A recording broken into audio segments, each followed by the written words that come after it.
Olá pessoal, tudo bem? Mais uma vez aqui falando com vocês sobre o Carreira em Pauta. Hoje eu vou falar com uma pessoa que eu gosto muito, que é o professor Eric, que também é coordenador, além dos cursos de tecnologia, ele também tem algumas especificidades ali na carreira profissional dele, que então ele trabalha numa agência, eu acho que vai poder falar algumas coisas bem legais aqui pra gente. Já convido você logo de cara a acompanhar a gente no canal do YouTube, seguir também no Spotify, também nos outros streams e seguir também nas redes sociais, porque a gente solta muita coisa bacana sobre os cursos e é importante para você que está estudando aí com a gente, para saber o que está acontecendo dentro do UniCV. Quero agradecer a audiência de vocês, eu tenho acompanhado e percebido que vocês têm assistido bastante aqui o nosso bate-papo. Hoje eu vou falar então com o professor Eric. E o professor, além de ser o coordenador do curso de design, ele também coordena diversos cursos na área de tecnologia. E ele é também formado em algumas áreas da tecnologia. Ele é professor, designer, diretor da agência Octabox, que a gente vai conhecer um pouquinho aqui. E ele reuniu ali na trajetória dele várias práticas, porque ele tem tanto a parte profissional como também a parte acadêmica, então consegue juntar tudo isso. Professor Eric, seja bem-vindo aqui para falar com a gente. Muito obrigado, professor, pelo convite, pelo espaço. É um prazer estar aqui com você. Ô professor, a gente sempre está aí nos corredores batendo um papo e conversa aqui, conversa ali. Como que o professor entrou nessa área da tecnologia, na área da comunicação? Chega a ser também um pouco da área da comunicação, né, por causa da Octabox, mas o que levou o professor a escolher o teu curso? Eu tenho uma parte engraçada na minha história, que quando eu falo sobre isso, eu sempre volto a pensar. Quando eu tinha 17 anos, eu fiz vestibular para História. Olha só, bem E, bem parecido. e eu era muito, mas muito tímido com 17 anos, e eu ficava pensando, poxa, eu vou ter que ser professor. E eu tinha medo de ser professor. E olha só onde eu vim parar É, agora, né? de entrar na sala de aula, acompanhar o que o aluno está falando. Exatamente, eu tinha muito receio disso pela minha timidez, e acabei falando: "Não, vou continuar estudando história, porque eu gosto muito", e ainda estudo até hoje, mais numa linha de literatura, e fui para a área da tecnologia por gostar realmente de naquele momento de computador, estava começando a aprender com cursos ali de hardware, montagem de computador, que era algo quando eu comecei a entrar no mercado de trabalho ali por volta de 2005, era algo que tinham pequenos cursos, né, assim, dessa área. E vi o curso que estava começando ali com um nome diferente naquela época, que era processamento de dados, e hoje, né, é o análise e desenvolvimento de sistemas. Então achei um espaço ali, e foi a primeira graduação que eu fiz. Que legal, que legal. E não saiu mais, gostou daí da área de tecnologia? E eu tive uma oportunidade no meio desse caminho de trabalhar com design, Uhum. e tinha essa dúvida, assim, de: "Olha, qual área eu tenho que seguir?". E o mercado ele exige muito que os profissionais sejam cada vez mais especialistas. E eu já por algum tempo eu me senti mal com isso, de ter uma linha muito aberta, um leque mais amplo. Mas quando eu olhei as minhas características, comecei a ficar mais maduro realmente, entender, eu comecei a entender isso como uma força. Então, assim, talvez eu não consiga, como por exemplo, a gente brinca, né, que um doutor, ele vai um mestre, né, ele vai ter o conhecimento do tamanho ali de um lago, e esse conhecimento ele tem uma determinada profundidade. O doutor vai ser mais profundo, só que o conhecimento muito mais fechado. Uhum. Vai afunilando, Vai né, conforme você afunilando. vai pesquisando. E o mercado ele pede muito isso, só que eu sempre gostei de muitas coisas variadas. E eu queria fazer um curso aqui, um curso ali, entender de tudo. Eu me pego lendo física, e porque eu gosto, Legal. seja um pouquinho Mas por daquela origem. purgação mesmo, né, tipo, eu não vou passar no vestibular em física, mas eu vou. De forma alguma, né, eu acho que por gostar, então nunca quis, assim, ter um foco e trabalhar apenas numa área. E naquele momento não fazia muito sentido. E passando um tempo, ele passou a fazer sentido para mim. Então muitas coisas quando a gente, olha para trás, faz mais sentido do que quando a gente programa o futuro. Então, pensando hoje, né, coordenando os cursos da área de tecnologia e de comunicação, né, inserindo ali design gráfico, comunicação multimeios, faz muito sentido eu ter, trabalhado tanto com design e ter estudado design e, também na agência. Então a agência ela mistura muito tecnologia, porque a comunicação hoje, ela vai muito para a linha da tecnologia a partir de redes sociais, sites, estruturas de anúncios. Então, só olhando para trás que fez sentido. mas por muitos anos eu realmente fiquei em dúvida se eu estava no caminho certo. Você falou dessa parte de ser curioso em algumas coisas que não estão efetivamente ligados ao que a gente faz, mas você sabe que é uma característica que eu vejo do pessoal da área de tecnologia, tanto da área de tecnologia, design, pessoal que muito criativo, assim, é um pessoal curioso, né, você percebe isso dos seus alunos, professores, é um pessoal que está sempre ligado nessa curiosidade, como que funciona tal coisa, por que que essa cor significa tal coisa, eu vejo isso. Eu concordo, eu acho que isso tem ajudado a essas áreas de tecnologia de comunicação a ter uma aceitação melhor, por exemplo, da inteligência artificial.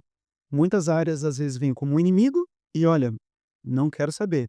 Enquanto os programadores estão fazendo assim, olha, vou deixar o meu dia mais tranquilo. Uhum, Ela não vou deixar ela me substituir, mas eu vou operar ela da melhor forma possível sim. e vou aprender profundamente também como operar ela ou como desenvolver um trabalho mais rápido com ela, exatamente por essa curiosidade. É, eu acho que o pessoal da área da tecnologia é bastante curioso e isso acaba contribuindo mesmo para saber o que que a tecnologia está trazendo de novo, vê uma palavra nova lá, fala: "O que que é isso?", né, e corre atrás, vai, atrás até ele descobrir. E eu penso uma coisa também, penso nessa linha de perfil, quem é da tecnologia tem que ser das exatas. Então tem que entender muito de cálculo, sim, tem, mas ele desenvolve códigos, códigos de programação que vão executar ações. E tem milhões de formas de fazer esses códigos. Uhum, Então ele, além de ter um conhecimento de exatas, ele também tem que ser criativo. A correto, criatividade também está nos números. exato. Então foi entendendo isso que eu comecei a aceitar melhor o meu perfil e hoje eu valorizo É. bastante. Mas voltando um pouquinho, você tinha comentado que você ficou um pouco preocupado ali no começo na hora de escolher história, porque você tinha, um pouco de receio de entrar numa sala de aula e ter que falar em público e tudo mais. Hoje eu não acho você tão tímido assim, eu acho que você fala muito bem, enfim, se expressa muito bem. Mas como que foi então, conciliar? Porque hoje você é professor, né. Sim. Como que daí entrou e você conciliou a parte empreendedora e ser professor também? Eu relaciono bastante isso. Às vezes eu tento contar essa história para os alunos mais jovens, porque, era realmente muito difícil para mim para falar em público, para conversar, talvez por questões da da infância, adolescência, né, coisas assim mais pessoais. Porém, quando eu entrei no mercado de trabalho e vinha aquela validação de realmente: "Nossa, ó, fiz um bom trabalho, desenvolvi um bom projeto", e vi o meu projeto sendo levado à frente, eu fui ganhando confiança. Legal. Eu comecei a trabalhar, com 18 anos, logo que eu completei, no mesmo mês que eu completei 18 anos, até ali eram pequenos trabalhos, né, esparsos, mas trabalhar com carteira assinada ali, e com 19 anos eu já era outra pessoa. Uhum. Porque eu comecei a ver mais potencial no desenvolvimento do meu trabalho. Então por isso eu sugiro tanto para os alunos fazer um estágio, se colocar à prova, e não ficar só aguardando o final de uma graduação para poder conhecer o mercado de trabalho. E isso mudou o jogo completamente para mim. E em um determinado momento, eu entendi que eu precisava trazer competências que iam além da minha capacidade técnica.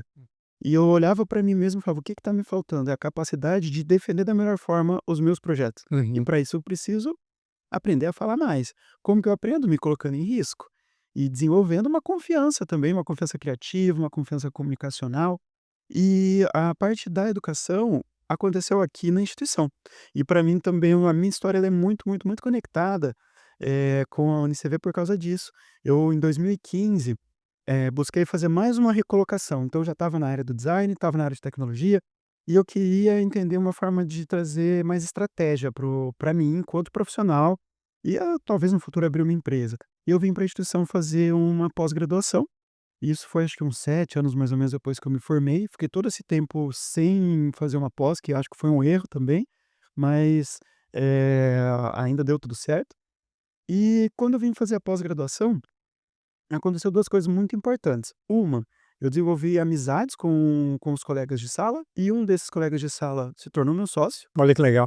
dentro porque a gente fazia trabalhos junto, passava a confiar um no outro e começamos a trocar alguns trabalhos depois. E a segunda foi na apresentação do meu trabalho de conclusão da pós, que, eu vim apresentar ele na instituição, e o trabalho ele falava sobre o e-commerce da indústria que eu trabalhava. E na apresentação desse trabalho eu vim extremamente nervoso, tá, mão tremendo, suando frio, Como todo aluno, né. como todo aluno, e no final, um dos professores da banca falou: "Nossa, você fala tão bem, você é professor?" Eu falei: "Não, eu já dei aula para crianças, né, de informática básica, mas foi só por 8 meses, e até agradeço, porque eu estava tão nervoso, achei que eu tinha gaguejado. Ele: "Não, você apresentou muito bem, e a gente está começando no semestre que vem, o curso de design gráfico. O que que você acha de vir apresentar o seu trabalho Que legal. para os alunos de design gráfico?". Daí foi assim que eu tive contato com a primeira turma de design gráfico e fui convidado para dar aula. É interessante como que a oportunidade surge quando a gente tá no meio do fogo mesmo, né, quando tá ali no meio da batalhando por alguma coisa e de repente surge a oportunidade. Agora, uma coisa que você me falou e você que está nos assistindo, eu sempre falo para os nossos alunos, que muita coisa, que a gente faz durante a faculdade, que é considerado também como, uma experiência profissional. Tem gente que espera terminar para depois buscar alguma coisa, para depois participar de algum projeto grande, e não é, na realidade é enquanto você está no momento da faculdade, você já consegue desenvolver muitos projetos. E na área ali da tecnologia, na área do desenvolvimento, principalmente ali nos cursos que você coordena, eu vejo você bastante focado nisso, né, colocando os alunos já à prova. O que você tem a dizer sobre isso? E eu valorizo muito, na linha pedagógica, entender que alguns aprendizados técnicos, eles vêm da repetição. E essa repetição ela vai ser feita no trabalho, vai ser feita no estágio, mas como nem todos os alunos conseguem, nós passamos a trazer isso para dentro das aulas. Com um apoio muito grande também do nosso ambiente de inovação, do Smart Space, nós temos trabalhado desafios pedagógicos que, nós relacionamos empresas que têm demandas que não são tão, assim, latentes. Eu tenho uma demanda, mas eu tenho tempo, então a gente traz essa demanda para a instituição, para trabalhar ela com os alunos, e um todo de um semestre. Que legal. E são grandes empresas da área de tecnologia, né, de Maringá, de região, que aí nós conseguimos colocar todos os alunos simulando quase o que seria um emprego ou um estágio, claro, com horas menores, né, mas fazendo toda uma entrega, tendo contato com a equipe, tendo aquela simulação de um dia a dia de trabalho, recebendo um briefing, né, de projeto, avaliando aquele briefing, eh, considerando quais são os requisitos, desenvolvendo e no final apresentando um Que projeto. legal. Então, é uma forma de colocar à prova uma experiência para aqueles alunos que não conseguem, porventura, um estágio ou uma colocação profissional, né, durante o estudo. Mas, de qualquer forma, para além disso, a gente também faz muito trabalho ali, de aproximação das empresas para trazer essas vagas para eles. Eu vejo bastante empresa procurando você para que resolva uma dor deles, né. Vocês fizeram tanto no ano passado, acho que nesse ano também, alguns projetos em que a empresa traz uma dor para vocês, vocês jogam essa dor para o aluno e falam assim: "Ó, vocês têm 6 meses, têm 3 meses, têm 4 meses para que vocês resolvam isso". Exatamente. E daí é tudo muito bem organizado, os prazos, nós trazemos palestrantes para trazer, às vezes, aqueles conteúdos ou conceitos que, porventura, eles ainda não tiveram, ou que vão ter em outras disciplinas mais adiante. Tudo aquilo que eles precisam para instrumentalizar, né, a criação Uhum. desses projetos, nós vamos entregando, e o professor vem como um tutor, como se fosse ali um líder de equipe, né, que vai estar desenvolvendo e colocando esses projetos à prova. Nós já desenvolvemos, 3 desses projetos e entregamos, e nesse semestre estamos com mais 2. Olha que legal. Então você que está aí na área da tecnologia, saiba que esses projetos aí, eles contribuem muito para que, para a formação do aluno e é muito legal por causa da prática, né. A gente tinha uma visão antigamente, professor Eric, que era muito assim: o pessoal da área da tecnologia fica só na dele, não fala muito, não se expressa muito bem e tudo mais. E é interessante, eu já fiz banca com vocês algumas vezes, fazendo ali o pitch com os alunos e verificando. É impressionante como eles têm ainda um pouco de dificuldade de se expressar, de falar, mas quase que igual aconteceu com você, né, se não se colocar à prova, também não vai ser visto no mercado, né, então ele precisa trabalhar um pouquinho a dicção, a organizar as ideias, né, primeiro vem esse ponto, depois o ponto 2, o ponto 3, e eu percebo que os alunos têm um pouco de dificuldade. Além dessa dificuldade, quais são os outros desafios que você vê na área dos profissionais de tecnologia? A gente tem sempre colocado em linha essas dificuldades realmente de, habilidades e competências complementares, né, ao conhecimento de programação e tudo mais. Realmente esse da comunicação é um bastante importante, e muitas vezes, se por exemplo, esse profissional ele vai focar no desenvolvimento, ele não tem interesse em ser, um cargo de gestão, às vezes ele até consegue se adaptar, mas mesmo assim ele ainda vai precisar comunicar os projetos e apresentar para o líder dele. Aham. Então, é sempre importante desenvolver isso. E isso a gente discute bastante quando faz um trabalho, por exemplo, que de alguma forma vai precisar de uma apresentação, é a forma de motivar o aluno do porquê que a gente está fazendo aquilo. Que não é para não ter uma prova. Pelo contrário, para que a gente possa desenvolver uma habilidade que às vezes é mais importante do que aquela habilidade de programação. E quando a gente está falando de curso como engenharia de software, por exemplo, não estamos formando apenas desenvolvedores de software. Nós estamos formando gestores, Uhum. líderes de equipe, empresários, empreendedores. Então, todas essas habilidades, né, elas são muito importantes de ser desenvolvidas. Falando de desafios, a gente vem agora muito com inteligência artificial, se tornando um desafio também de até onde ela vai chegar e podendo tem aquele medo de substituir o programador, mas na nossa percepção, ela tem vindo como uma ferramenta complementar que vai, aumentar e potencializar a capacidade daquele programador que sabe usar ela, e principalmente podendo fazer integrações, criar novos sistemas. Então, para a nossa área foi um benefício muito maior do que um malefício, né, de modo bem geral. E também um desafio é a quantidade, né, tão grande de linguagens de programação.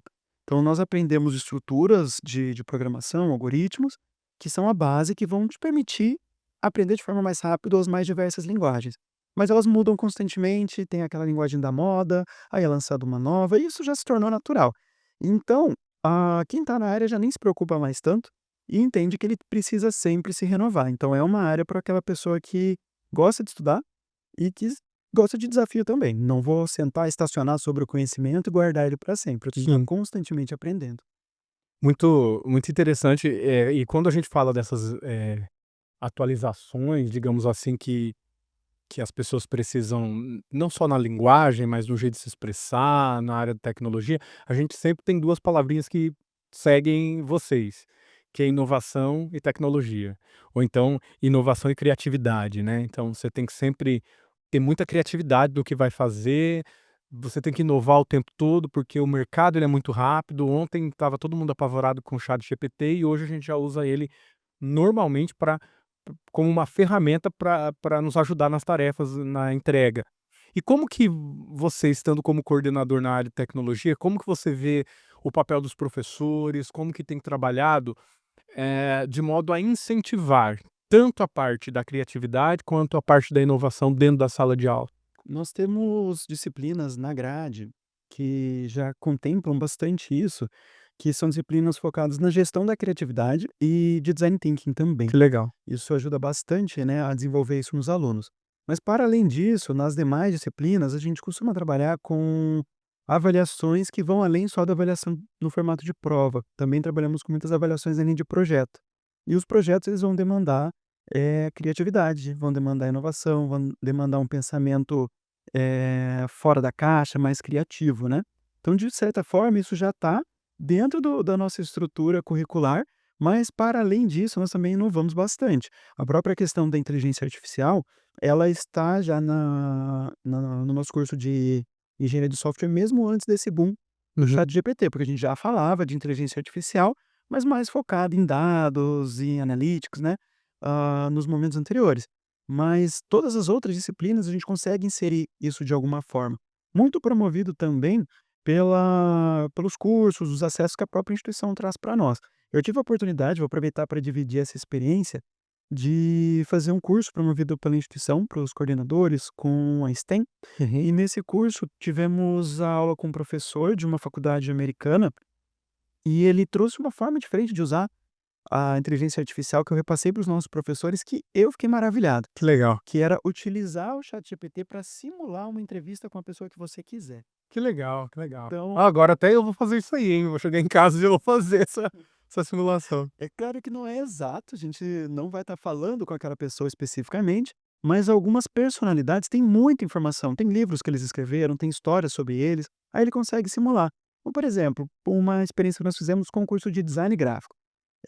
Pessoal, a partir de agora vocês vão usar esse prompt, que o prompt diz o seguinte: "Chat, interprete todas as respostas de agora em diante como se você fosse Leonardo da Vinci Que respondendo". legal. O prompt vai um pouquinho mais a fundo do que isso. E a partir dali você vai poder fazer perguntas, quais cores ele escolheria para determinada arte, como foi que ele aprendeu, anatomia de forma tão profunda. Você vai poder interpretar ali, interpretar não, né, perguntar e o chat vai interpretar como se fosse ele, vai analisar toda a história que tem escrita em tudo aquilo que foi usado para treinar o chat, e vai te dar uma experiência muito próxima.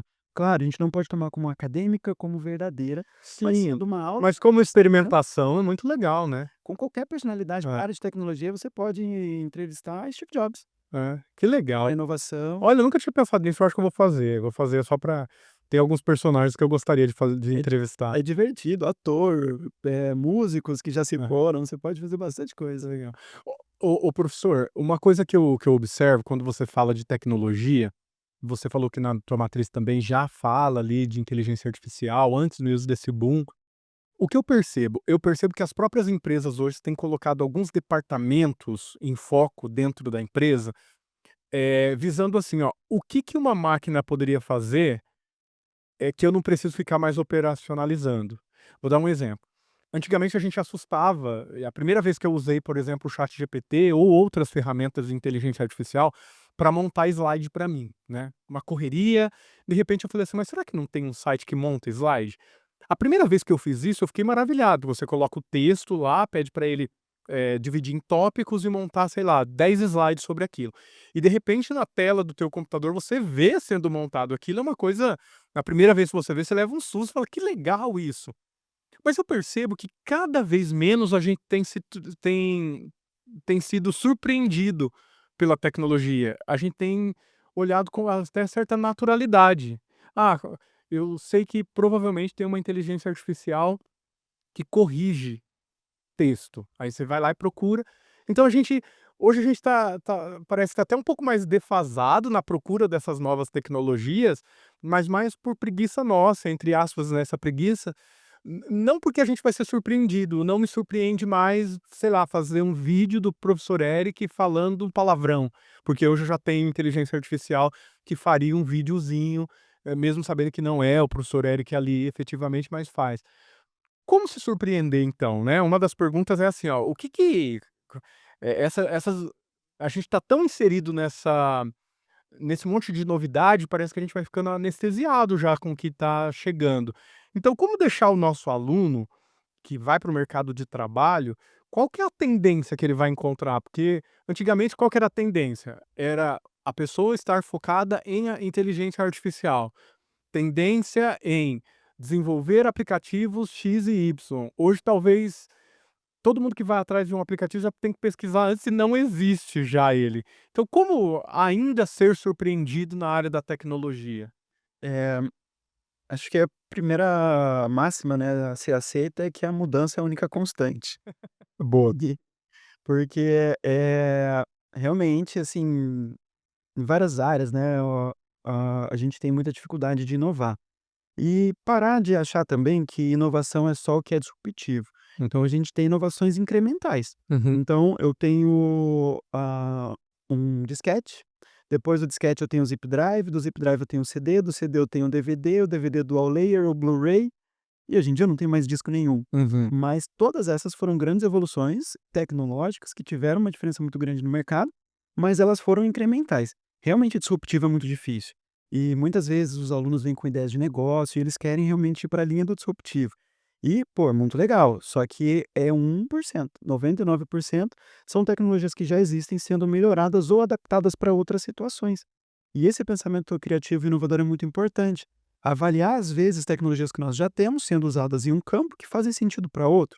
Por exemplo, eu tenho geolocalização, sendo utilizada para mobilidade urbana, tenho o Uber. Aí eu posso fazer o Uber para entregar comida. Aí Uhum. nasce o Ekfome, iFood, dentre outros.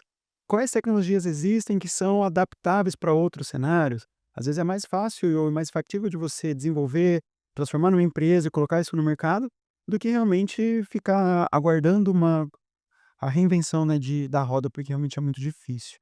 Então, na área da tecnologia, eu penso que é aprender a utilizar e conectar as mais diferentes, inteligências artificiais que são focadas para pontos objetivos. Então, por exemplo, o que que tem sido falado hoje? Redes sociais. Então, redes sociais, existem agências que criam conteúdo básico para ser publicado e textos. Então, você tem o ChatGPT fazendo um bom trabalho com imagem e você tem, alguma outra inteligência artificial que também faz um bom trabalho com texto. Um programador consegue fazer uma integração, que ele vai determinar algumas estruturas e ele vai ter a capacidade de gerar conteúdo de feed automaticamente. Aí isso é bem legal, o primeiro ponto, mas talvez gere problemas depois a gente parar de dar atenção, porque todas as coisas são automatizadas. Uhum. Mas eu acho que o futuro é essa olhar o que a gente tem e pensar nessas conexões.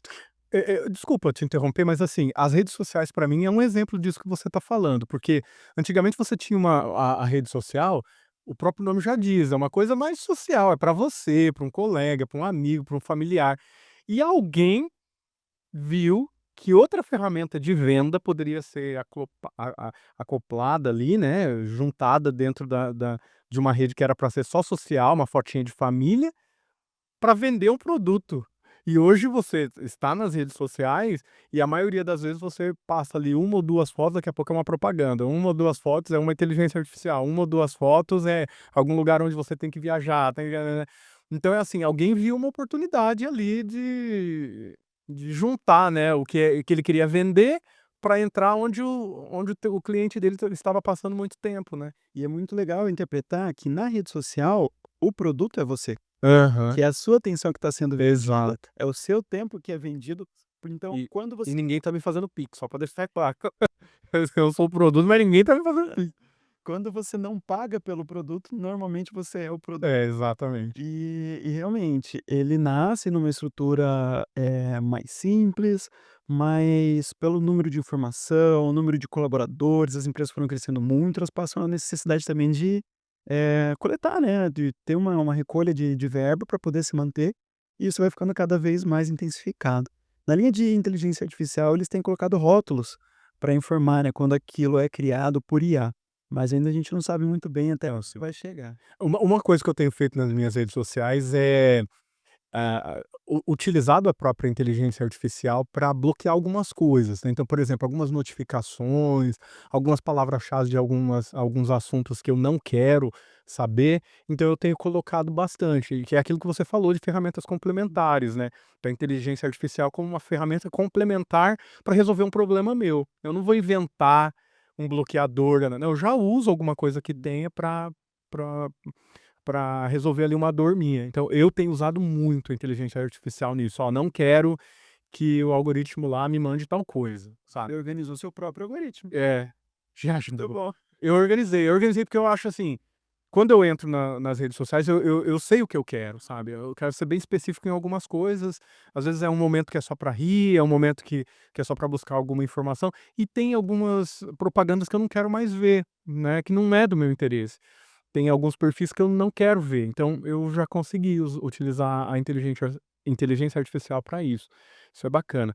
Professor, vamos lá, eu queria ver assim, e daí você tem essa parte também, né, da docência, de pensar na tecnologia, pensar na formação do aluno, mas também tem essa parte profissional, que é a Octabox. Fala um pouquinho aí da Octabox, como que essa empresa contribui para enriquecer aí a atuação do professor/coordenador do UniCV. Muito bom.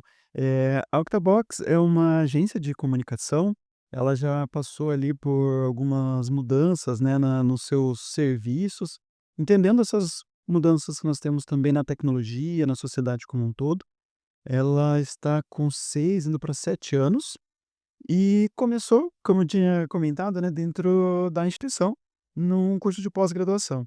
Então, eu tinha ali esse viés mais de trabalhar na parte de planejamento e de design, e o Rafael, o meu sócio, ele é aluno também da pós, ele vinha de Pato Branco, 400 e poucos quilômetros para fazer a pós-graduação aqui, Nossa, e ele estava começando a trabalhar no Sebrae, e o Sebrae vinha com diversas demandas e o Rafael formado na área de marketing naquele momento, depois ele se formou também em design. E a gente começou a trabalhar junto, ele fazia a parte de planejamento e eu a parte da estratégia, criação de identidade visual, de empresas, comunicação, trabalhando no contraturno. Então trabalhava, à noite, de madrugada, que quem tem um sonho, quem tem uma vontade tem que achar tempo, né, e se organizar principalmente. E foi assim que começou, dentro de primeiro com trabalhos de faculdade para gerar confiança, depois trabalhos reais que foram validando ali como freelancers, vamos dizer assim, e menos de um ano depois disso a gente iniciou um CNPJ, começou, alugou um espaço, começamos uma estrutura aqui na cidade de Maringá, que era na Avenida Cerro Azul, agora estamos aqui no centro, na Canela. A Octabox ela começou então há 7 anos, 6 anos atrás, como uma empresa que fazia essa gestão de redes sociais, essa coisa mais básica, realmente, de gestão de feed. Fazemos anúncios, fazemos sites e toda a parte de comunicação. A princípio, o nosso diferencial era algo que nem deveria sê-lo, porque nós recebemos muitas críticas de que as agências faziam contratos e combinados e não entregavam. E a gente garantindo que entregava aquilo que estava no contrato já era um diferencial, e era incrível que realmente Entendi. era um momento complicado, mas as agências melhoraram muito de lá para cá. Só que com o tempo, essa gestão do feed ou posts simples, assim, diretos, foram deixando de fazer muito sentido nas redes sociais, porque a atenção das pessoas passou a ser captada não só por empresas ou por familiares, mas por influenciadores, estão postando Uhum. 20, 30 conteúdos por dia, Exato. e a gente trabalhava lá para fazer 12, 15, 16 por mês. Então, começamos a focar mais a agência nessa linha de relação com a tecnologia, Legal. que é de trabalhar com anúncios patrocinados, campanhas organizadas, captação de leads. Então ela foi mudando, porque essa automatização e foi até antes da inteligência artificial. A gente começou a se preocupar bastante com isso quando teve o aumento do uso do Canva, que daí para nós não foi impacto, porque normalmente eram os pequenos clientes que usavam, né. Então é uma empresa pequena que já não teria um orçamento adequado ali com a expectativa da agência, e passou ela mesma a usar o Canva e fazer a sua rede social. Mas a gente já começou a ficar atento com isso, de como que esse movimento vai diminuir, né, a nossa atividade. Daí depois veio essa questão de parar quase de entregar 1%, 2% do orgânico. E fomos focando naquilo que a gente tinha expertise, que era tecnologia relacionada a design gráfico e marketing. Então hoje a agência é muito mais estratégica, muito mais conectada ao marketing e ao comercial. A gente trabalha muito com a busca de resultados, de números, de leads que foram atraídos.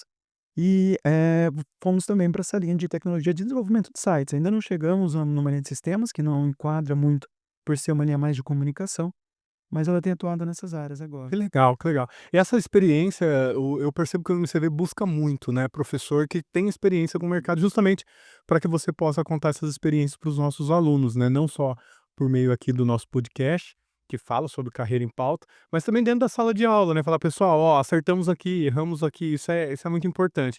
E no meio desse monte de informação que você passou pra gente, e nesse monte de mudanças que nós temos percebido, eh, o que que você diria para o futuro profissional aí da área de tanto de design gráfico como da área de tecnologia, qual que é o perfil desse futuro profissional, professor?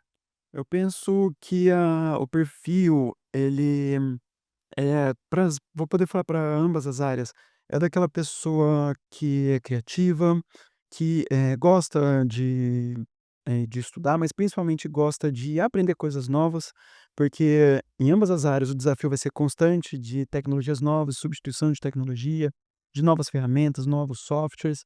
E o mercado futuro, eu acho que é um mercado muito promissor. Eu acredito que trabalhos que são muito repetitivos, eu recebo a tarefa, faço a tarefa, esse é o que realmente vai ser diretamente impactado pelas novas tecnologias, pela inteligência artificial. E não só na tecnologia, talvez até menos na tecnologia. Mas os trabalhos que envolvem eh, pessoas, negócios e o desenvolvimento dessas próprias tecnologias vão ser impactados de forma muito menor. Então vamos especificar ali a área de desenvolvimento de software. Foi uma das primeiras. Então a gente começa com o ChatGPT gerando texto, e ele passa a impactar redatores, e os próprios programadores. Então as inteligências artificiais, elas arrumavam o código do programador. Ele ia lá e colava um código: "Ó, como é que eu arrumo isso?". Às vezes tinha um erro que ele ficava lendo e relendo e não encontrava. E ele foi lá: "Ó, o erro está na linha tal, você deveria fechar a linha com aspas, ponto e vírgula". E se ele usa a inteligência artificial dessa forma para analisar, aprender, ele vai crescer muito. Mas se ele usa para automatizar, gerar um código, recortar e colar no meio do código dele sem entender o que está Aí não acontecendo, precisa dele, né? não precisa dele. Então é esse tipo de desafio que eu imagino que a gente vai ter no futuro. A gente tem uma ferramenta, só que isso também vai cobrar o quê da gente?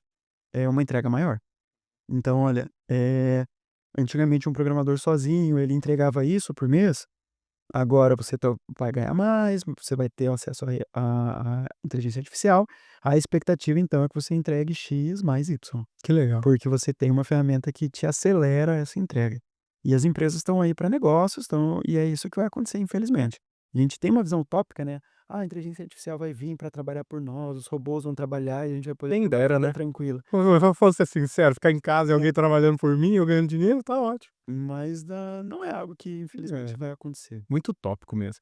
Professor Eric, um prazer enorme falar contigo, foi muito gostoso, assim, te ouvir no sentido de na área de tecnologia, do que vem de novidade aí no mercado, da tua experiência. Quem quer entrar em contato contigo, coloca aí as suas redes sociais, fala um pouquinho como faz para entrar em contato contigo. Aham.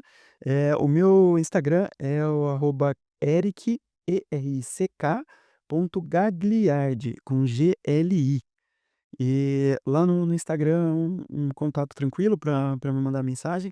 Também tirei todas as notificações, então eu vejo uma vez por dia, É a melhor coisa que faz na vida, gente. no horário mais tranquilo, mas uma vez por dia eu consigo responder todo mundo.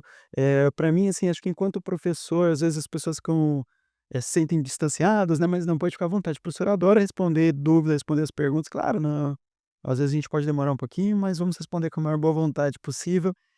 Ali eu divido, tudo aquilo que eu passo no dia a dia, trago informações da área de tecnologia, informações de empreendedorismo, de negócios, Suas aven principalmente. suas aventuras lá fazendo trilha também, porque eu sei que você gosta, eu também gosto bastante. No meio do Exatamente. mato, uma montanha. Exatamente, a melhor forma de desestressar, Exato. relaxar a cabeça, o contato com a natureza. Achar só porque é da tecnologia não vai gostar. É, gosta sim, com certeza. Professor, muito obrigado. Você que está nos assistindo aí, muito obrigado também por estar nos acompanhando nas redes sociais. Acompanhe a gente na rede oficial da instituição, né, lá no Instagram, mas também no YouTube. Se você puder curtir aí, seguir a página, porque daí a gente consegue mandar várias informações para vocês. E também no Spotify. Eu encontro vocês no próximo episódio falando um pouquinho sobre carreira em pauta. Sucesso para vocês.